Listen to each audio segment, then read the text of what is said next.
This week on Doggy Dilemmas, we're going to see Rita and how far she's come from the jumping, barking, crazy lunatic she was 3 weeks ago to the nice, calm dog she is today. Don't go away. Denise Mazzola is a certified professional dog trainer with over 20 years experience training dogs and people. If you've got a doggy dilemma, Denise can help.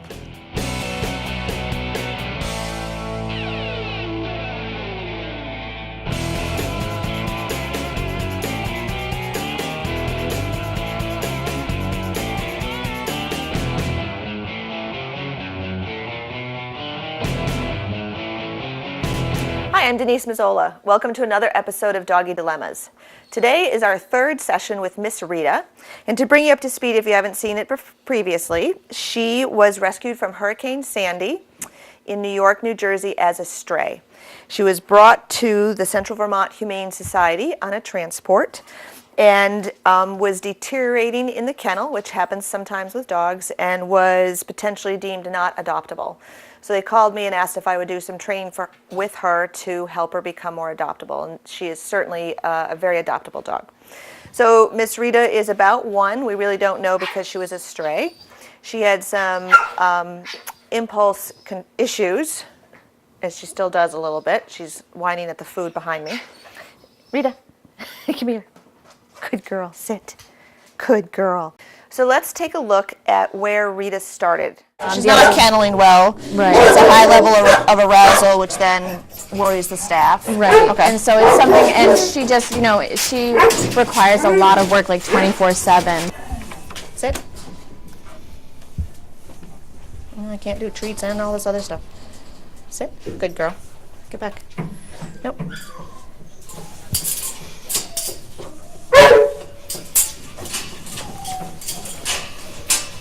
Sit. So you might need to hold that door for me, Anna. Freight train greeting. Oh, she's going to tee him.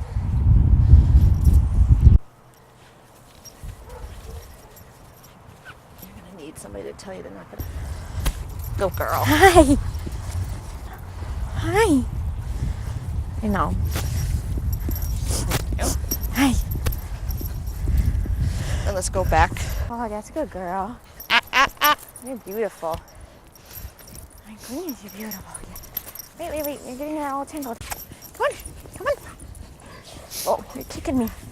Come on. Oh, good. Put that one in your mouth. How's that feel? If you treat. No, that's not a toy. What are you doing? Well, it is, but.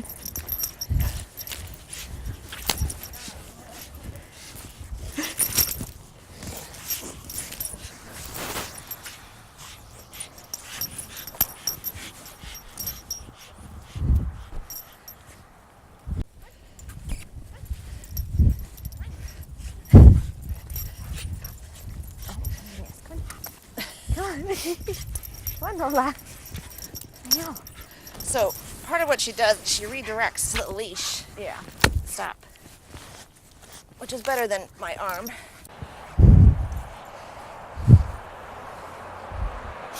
I'm not a fan of all this teeing. Are you familiar with when a dog tees? And that looks a lot like the. So she does a little pity behavior, grabbing her head, holding her down. Like there's nothing bouncy and inefficient about Rita, right? Like Lola has. One of the things that's very important for Rita, as you just saw her obnoxious behaviors where we started, she's not 100%. She's not the perfect dog. She still requires management and training. On a daily basis, I do not walk around with my bait bag, but for the purpose of the show, it's easier. And as you can see, she's offering to lie down today instead of jumping, barking, whining, which she was doing a lot of initially. I've done a lot of work with the down, and we'll see that in a minute. So one of the things she's been learning to do is to wait for her food bowl. So I'm going to grab her food bowl, and I'm going to show you what that looks like. This has been very difficult for her. Jumping is also one of her mainstays. Come here. Come here. Sit. So I'm going to tell her to stay. I'm going to place the food bowl on the floor, and she cannot get up until I've told her to. If she does, you're going to see me body block her, which we've done many times on the show. Stay. And the way you start this is you go slowly. You can feed her as a reinforcement. Stay. She doesn't need that anymore.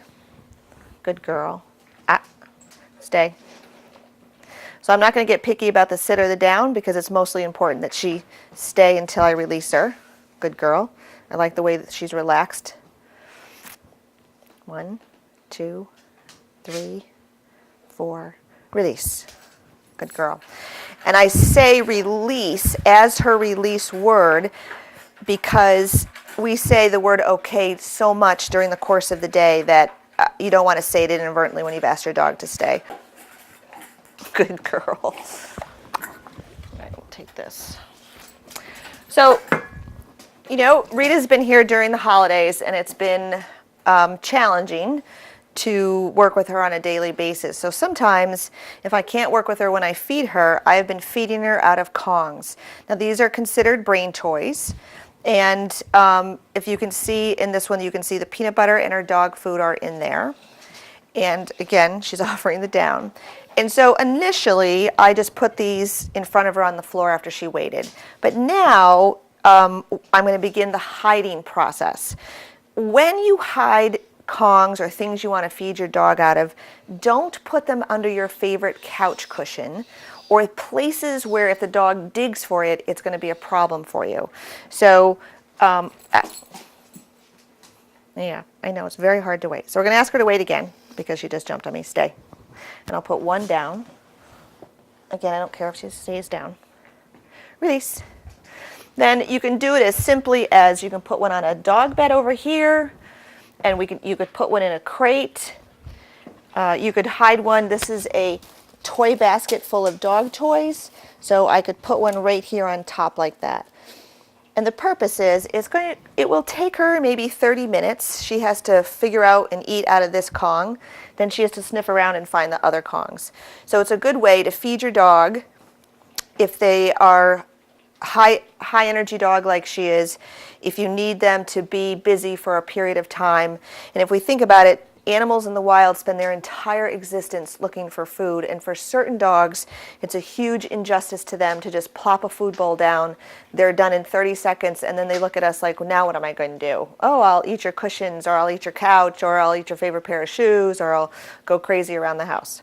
So those are a few impulse control exercises that you can use around feeding, making them wait for the food bowl, making them wait for your stuffed Kong, and then place the Kongs or the brain toys around a room so the dog has to actually start to search for them. Again, avoid putting them on your favorite chair, under couch cushions. If you have an old beat up rug, you could certainly have it partially under the rug. You can also put them in oatmeal containers, shoe boxes, anything like that that they will shred through to get to the Kong inside. The new behavior we're going to do today is a whistle recall. All you need is a little whistle from your average hardware store, and you need some very, very high value food. You should have already determined that your dog enjoys it. And what you're going to do is we're going to blow the whistle a total of 3 times, and we're going to give her a fairly large piece of liverwurst, and I've already determined that she likes that. It won't have, what we're doing is we're pairing whistle equals liverwurst. Whistle equals liverwurst. And as time goes on, this is the first step of doing a whistle recall. Now we can also teach her to come to her name and other things, but a whistle is usually a very novel sound that the dog has never heard before, so it will be, we're going to make it very powerful by pairing it with the liverwurst. So as soon as she's done drinking, Rita, good girl. So I'm going to hope she's never heard the whistle. It's not required that she sit or do anything, it's just required that I blow it and then I give her the liverwurst. And it's going to be a good portion of liverwurst. I have to be generous when I do this.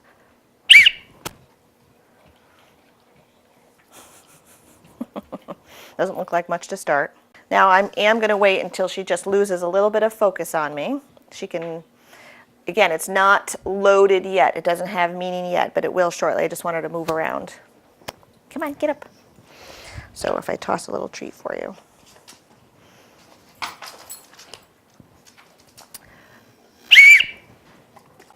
You don't need to do it any more than 3. Then we'll go on and do a few other things, and we'll come back to this later. Good girl. So you can tell that we've worked on sitting and we've worked on staring at me for attention to get stuff. So this is new and she's not exactly sure if there's something else she can do. So I just don't want her to be sitting every time I blow the whistle. Good girl. And you saw that time she already had a little bit of a look up. So that's all we're going to do with that at the moment. Good girl. So that's the beginning of the whistle recall. We'll pick up on that at the end of the show. All right, so now I want to show you what she has, how far she's come with her hand signals, sit and down. She has a good leave it, which I'll show you. And I've started a rollover and I've started a spin, but they're not as good as the sit and down. Rita, down. Good girl. Very nice. Now Rita does not need a treat every time. And she is warmed up because I've been wearing the bait bag and walking around and talking with her. Good girl. Okay. You also know that when she lies down, she stays there for a period of time. That's called duration. And we've worked on that by feeding her her meal. Every time she lies down, she gets handfuls of food. And I think I showed you last time a little bit of the correction with the 2 fingers on her back. So she's had some of that. Rita. Good girl. Down. Good girl. Very good. So I'm not going to treat her for that one. She can have a nice pat. You're such a good girl. That is. Good girl. Sit. Sit. Hey. I know, the bait bag's right there. Sit. Good girl. Nope, sit. Yes, good girl. Very nice. Okay. Get up. Down. Good girl. Very good. So last time I think I encouraged you to put yourself in different positions so that your dog would generalize the hand signal, whether you were standing, sitting, reclining on the couch, eating your meal, whatever it is you're doing in the car. Be sure that your dog will do it whenever you've asked them to. Good girl. Okay. Now I'm going to show you the rollover. You're going to need a handful of treats. So, I don't know, I've got maybe 6. And I think I can do this while I'm standing. We've progressed down. So you ask the dog to lie down. You relax them, which means her hip is relaxed. You keep your hand directly on her nose. Good girl. I'm going to give her a treat there. Good girl. Now, it took me, without exaggeration, about 3 days to get this consistently. Good girl. She did not want to roll over. She scooched all around the floor. Down. Let's come over here. Well, down. Good girl. So we'll see if she can roll over at the bed there. And now I can label it roll over. Good girl. And be generous with your treats when the dog finally rolls over. You don't want to have just one. Good girl. Very nice. Okay. So in time, I won't need food. Let's give that a shot. So no lure. Down. Down. Good girl. Roll over. Ooh, so she struggled. Roll. Yay, good girl. So that's that second step. No lure in my hand, but I treat her when she rolls over. Very nice. When you have a jumpy, high-energy dog like Rita, you don't want to teach them jumping tricks. I like to teach her lay-down tricks. Roll over. I like to teach her spin. This one's been a little tricky for her too, but we'll try. Again, I'm going to do this with a lure. You just turn her head and she gets it when she completes it. Good girl. Spin. Then you can start to label it. No food. Good girl. So those would be all nice things to have this dog offer someone instead of jumping, instead of barking. Okay, so now leave it. And let's see. You ready? Leave it. Good girl. So she still gets a treat, even though she dove for it. Okay, get up. Leave it. Good girl. Leave it. Good girl. Now again, this is a setup because I'm dropping treats, but her leave it has been very good. If she's looking at something, if she's starting to chew on a dog bed, if she's pulling my gloves off a table, I've been able to say, leave it. She redirects right to me, and when I'm able to, I will give her some treats. If I don't have them on me, I give her lots of praise and attention. Good girl. Very nice. Okay. I want to show you what I call a sit restraint. She may flop over. And the purpose is also, I've seen a lot of puppies like this, and Rita is like this. It's easier to do this with puppies. Is I want my touching her to calm her down, not to rev her up. Rita, come here. So I'm going to start with her. Sit. Sitting right in front of me. Good girl. I'm going to hold on to her collar, and I'm going to pat her all over. Now Rita tends to be very mouthy. She can sometimes put a little pressure on it, but the point is when she does get mouthy, I am not going to stop what I'm doing. I don't want her mouthiness, good girl, to make me go away. Good girl. We've done a little bit of this. Good girl. And she's also not totally revved up right now, which is a nice time to start it. Good girl. But we want her to accept touch, to accept handling of the feet. Good girl. Separating her toes for when we need to clip. So now if she's going to get mouthy, I'm not going to stop. Good girl. Good girl. And then when she is being calm, that is when you want to put her foot down. Very nice. Look at you. Very nice. Down. Over. Rita, down. Hey, down. Lie down. Thank you. Good girl. So now we'll do it in a down position so we can get her back legs. I'm not going to prevent her from being mouthy. I'm just not going to stop what I'm doing when she is. Good girl. Very nice. So now she gets a little revved up. So we're just going to keep patting her, even her face. And I don't stop until she's calm.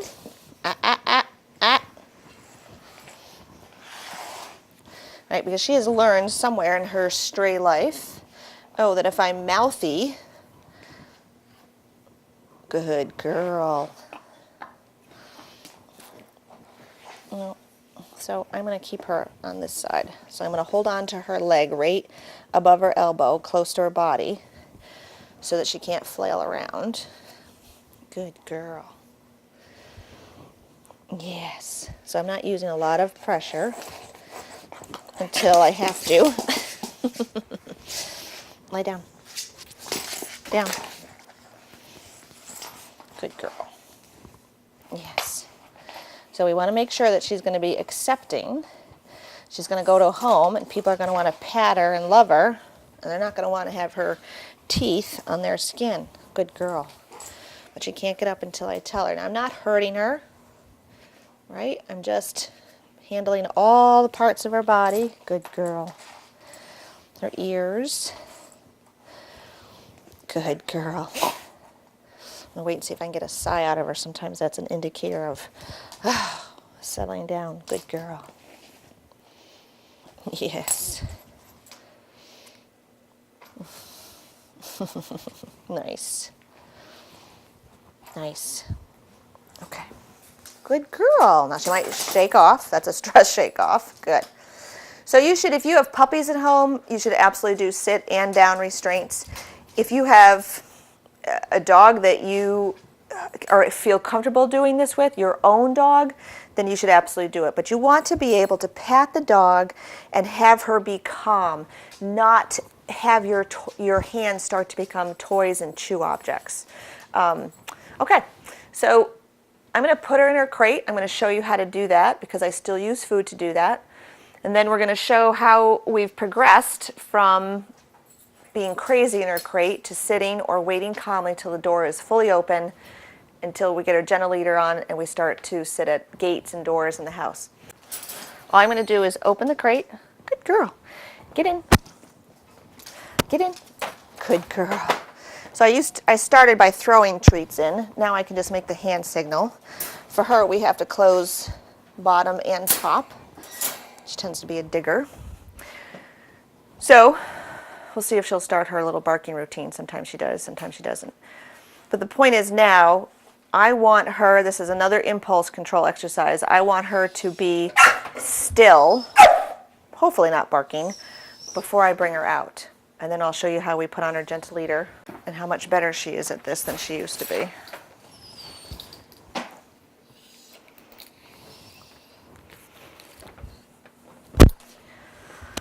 Wait. So her word is wait. If she charges out, I'm going to slam the door in her face just like I did in the car in the first sound. Wait. Good girl. She has to wait for my word, not dependent on my body movement. Wait. Wait. Good girl. Release. Good girl. I give her a hand signal and a word. You can do either or. Just make sure that you're consistent and that you require the dog to wait until you've told them they can come out. The hardest part about dog training is being a human being because we tend to be so inconsistent. Now, I told you at the beginning she's not perfect, right? So she's still jumpy, but not nearly like she was.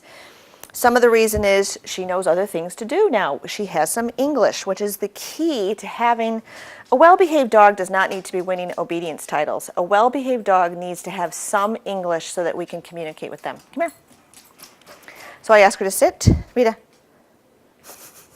Sit. Good girl. And I can put this on behind her back. Good girl. Very nice. The only time she starts to dig at this, and it's nice and loose, it comes right to the tip of her nose, is if she sees something that she really wants to get to, like another dog, and she can't. So I'm going to show you how she sits at the gate. You ready? Good girl. And waits. Oop. So I'm going to ask her to sit. And sitting is like please. If you are in a hurry and you don't want your dog to sit at the gate, don't ask. But for her, again, impulse control, learning English, these are all ways that you can use the behaviors that the dog has learned without having to give cookies. Okay, because that's, people object to that a lot of times. No, you're in the way. Move. Wait. Wait.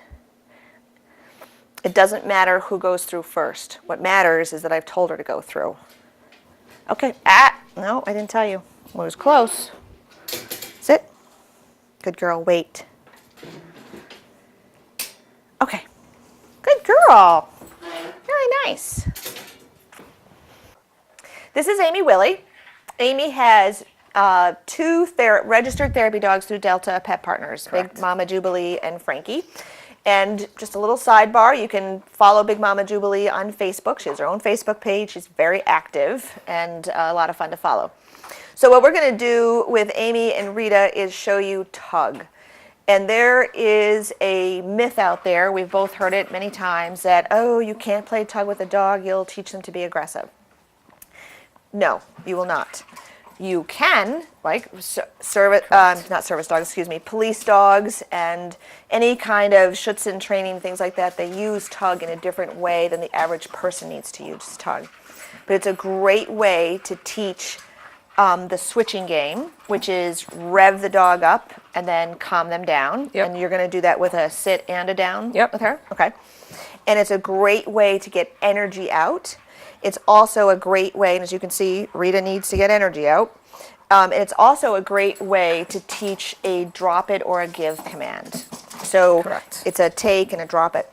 So I'll let you start. Her rope toys are up there, and when she's focused on you, I'll get rid of this plastic thing. Sure. I mean, I think before we get started, I'd just like to talk about the rules of tug a little bit. Oh, sure. Good idea. Yep. So the rules of tug, we're going to be using some rope toys, which we're not going to pull out till we're ready to go, because as soon as she sees them, she gets pretty aroused. And as you guys are a little bit familiar with Rita, she's a pretty high arousal dog. So the number one rule with her is that with the game, I'm going to control her level of arousal.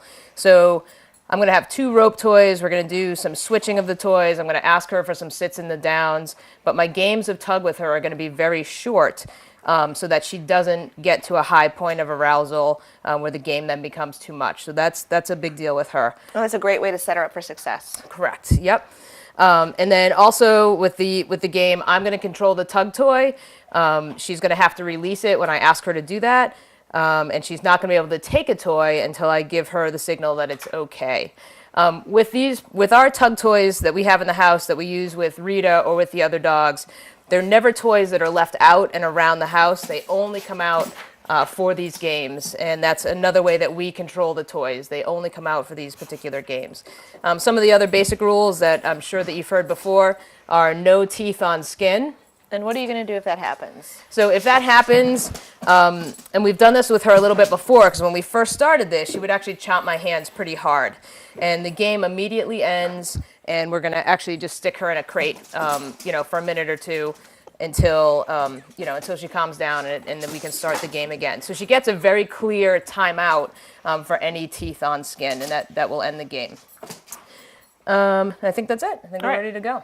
I know you're going to use the leash in the house. Let's explain why you're going to do Yeah, that. Rita is a dog, and you guys have seen her, seen some of her antics before, but she really enjoys, and some of you probably have dogs like this at home, she really enjoys getting a toy, and she likes controlling the toy. Mm-hmm. And part of the way that she does that is throwing it around. She'll run around, and she also likes to play keep away, where she gets a toy, and then she'll sort of run around and not necessarily bring it back for a game or an exchange game. So we're going to control Rita a little bit with a leash. Very simple tool. I'm going to put the leash on her. I don't need to be holding it in my hands. I'm probably going to use my feet to step on the leash, but that's going to prevent her from running around the room with the toy. And again, just another way to control her and to control the game. Good. So we will start by throwing the leash on her. And pick up the shrapnel. You'll also notice that while we're doing this, we don't have lots of other toys around because I want her to be focusing on me in this game. So we just picked up that toy that she thought was extremely fun. So here's the first thing. She can't lunge at them while I hand them to Amy. Wait. Good girl. Good girl, Rita. And she already has toys in the room she was pretty focused on. So we may have to work to get her attention a little bit. But with her, I don't think it'll take too long. Good girl. Good girl. She offers a nice down, which we've been working with her on. Good girl. We've also been working on some self-control. So I'm moving this kind of slowly. I'm not antagonizing her too much. Okay.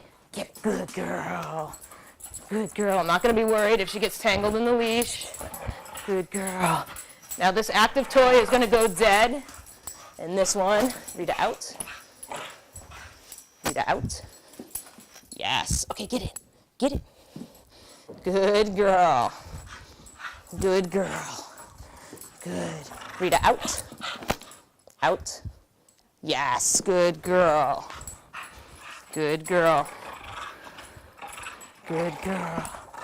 So she gets pretty aroused. Rita, out. Yes. Good girl. Good girl. Rita, out. Good girl. Good. Good girl. Rita, out. Good. Sit. Rita, sit. Down. Good girl. Good girl. So what we've done is we've gone from very high arousal. Rita likes to tug. You could hear her growling a little bit and vocalizing. I'm not interpreting that as aggression. That's just part of her tug game. None of those games lasted very long, and that's to keep her arousal level at a lower range. And what we've done by asking her to lay down and stay in this position, Rita,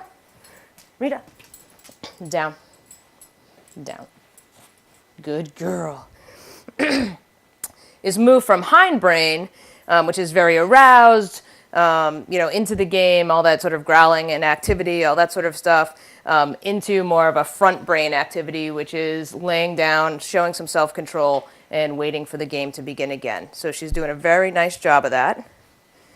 Good girl. You ready? Are you ready? Yes, good. Get it. Good girl. Good girl, Rita. Good girl. Yes. Oh, yes. Rita, good. Out. Out. Yes, get it. Good girl. Good girl. Whoop. So she let go. Sit. Sit. And that's And okay. down. That's just a nice opportunity to take a break for a second. Good girl. Let's show with one toy how you started the out with either the Sure. collar. Did you do it all with collar grab? Nope, I did it with the switching game. And Oh, just the- saying out when she was ready to, Oh, you to did it. drop Oh, it. okay. Yep. Okay. Yep. Yep. So you want me to show that? Yeah, let's just talk about how you taught the out and also show the one with the collar in case people don't have two toys. Sure, sure. And if you're going to use two toys, one of the things that we sort of experimented with in the beginning is they've got to be two good girl. Wait, they've got to be two toys that are exactly the same. Otherwise, you risk the dog deeming one toy higher value than the other toy, and the game isn't as smooth because they have a harder time dropping the higher value toy for what they're determining as a lower value toy. So that's why these two tug ropes look exactly the same. So to teach the out, and she actually has a pretty nice out for a high arousal dog who's really just sort of started this game. The way to do it with the two toys, and we'll just show you that real quick, is as she's getting ready to drop the toy that's in her mouth, I'm going to label it as out. And then her reward is that she gets a game of tug right away. So out doesn't end the game. And, you know, eventually what we want to be able to do is use out for anything that she's got in her mouth that we don't want her to have. But initially, it's got to be a little bit of a game. She needs a reward for dropping what she has in her mouth, so she's going to get a really vigorous game of tug with the second toy for dropping the first toy. Are you ready? Good girl, let's go. Get it. Good girl. Yes, good. Good girl. Good. Okay, here we go. Here we go. Rita out. Good. Yes. Good girl. So the timing's a little tricky because it's hard to know when exactly she's going to drop it, but she gets the idea. Rita out. Good girl. Very nice. Good girl. Good girl. Good girl. Rita out. Good girl. Good girl. Good girl. Rita out. Out. Out. Good girl. Out. Good. Sit. Sit. Good. So she's going to get rewarded many more times with the second game of tug than she is for the game ending. One of the formulas that I've read is for every, 10 times you ask her for an out, you're going to play tug with her, and there might be one time where that tug actually ends the game. And that keeps it fun for the dog. So to do an out with one toy, and to do this, we're just going to put the second one away. You ready? I need to back up. You ready? Back up. Good girl. Down. Down. Good girl. Are you ready? Good. Get it. Good girl. We'll make this game nice and vigorous for her. Good, Rita. Good. So one way to get her, to encourage her out before she really has it, is this toy is going to go dead and become very unexciting. I'm going to grab her collar under her chin. Good girl. And then I'm going to give it back to her. Good girl. Good girl. Good girl. Out. Good girl. Get it.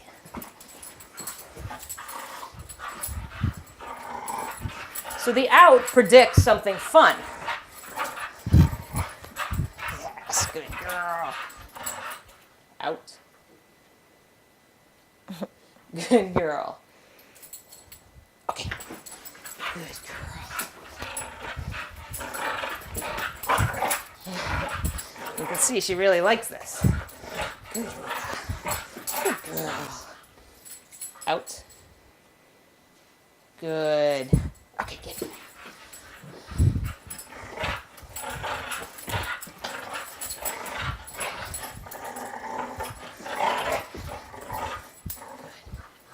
Out.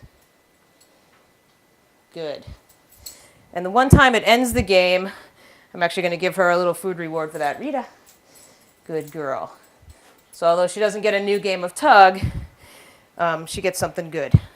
Good girl. And there's the basics of tug and outs. Great. So let's just review again. Have her down. Stay. So we're going to switch her high arousal, low arousal. So the Yep. rules of tug are? The rules of tug are no teeth on skin.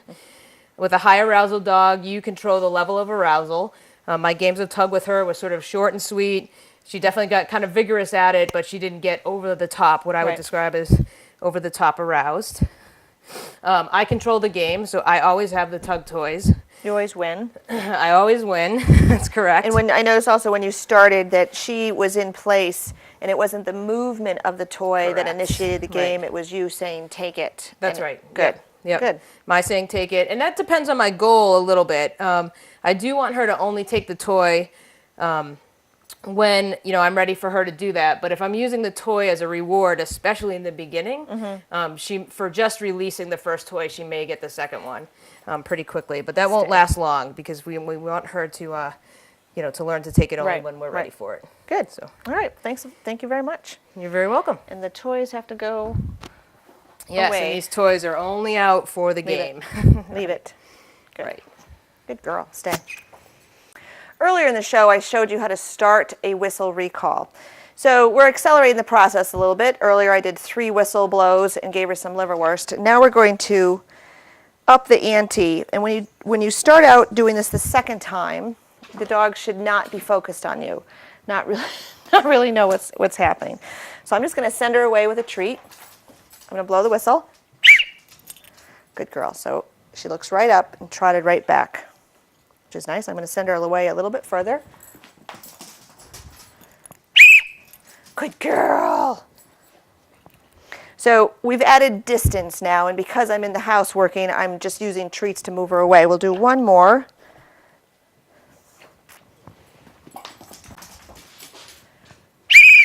Good girl. That was nice. So you can see, even though we're inside and she knows there's a game that's being played, she clearly looks up when I blow the whistle and she clearly trots right back to me. The next step would be to take this outside on a long line, which would be at least 15, 20 feet, if not longer, depending on your dog. If you have a terrier or a hound, you may never get a good reliable recall because you're working against some genetics that are pretty strong for that dog. But the goal is that when your dog is outside, you can blow the whistle more than once. It may not be a one-time deal. If she's off in the woods and I'm blowing the whistle, she has to first hear it. Oh, was that the whistle? She's going to take an alert to what's happening around her, as long as she's not interested in something else that's more interesting in the woods. Then I'm going to blow it again, and now she has to track the sound of the whistle so that she will know where I am, and that's the point of doing this, so that it's not just standing here. It's when she's out being busy or out in the woods, I can blow the whistle multiple times, and that she will understand to look for me using her ears so that she can come back to me. It can be a very powerful tool, a whistle recall. I love doing those. So let's just review on this episode of Doggy Dilemmas. It's our final episode with Miss Rita, the Hurricane Sandy dog that went to Vermont and then ended up here for some board and train. She's done really well. Has great sits, great downs.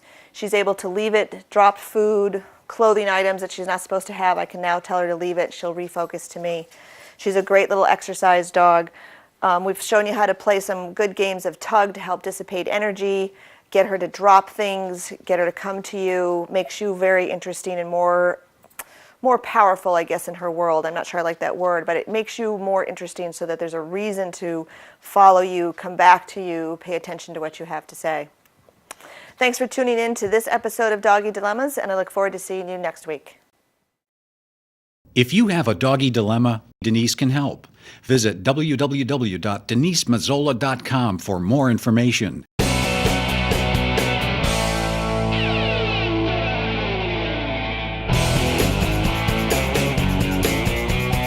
Denise Mazzola is a certified professional dog trainer tested through the Association of Pet Dog Trainers. The association requires recertification every 3 years with a minimum of 30 hours of continuing education. She has been training dogs and working with families for over 20 years.